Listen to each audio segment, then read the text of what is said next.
नमस्तेऽस्तु महामाये श्रीपीठे सुरपूजिते शङ्खचक्रगदाहस्ते महालक्ष्मी नमोऽस्तु ते।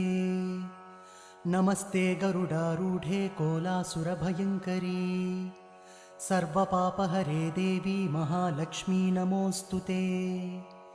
सर्वज्ञे सर्ववरदे सर्वदुष्टभयङ्करी सर्वदुःखहरे देवी महालक्ष्मी नमोऽस्तु ते।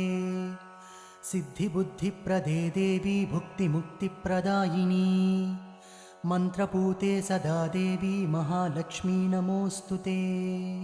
आद्यन्तरहिते देवी आदिशक्तिमहेश्वरी योगज्ञे योगसम्भूते महालक्ष्मी नमोऽस्तु ते। स्थूलसूक्ष्ममहारौद्रे महाशक्ति महोदरे महापापहरे देवी महालक्ष्मी नमोऽस्तु ते।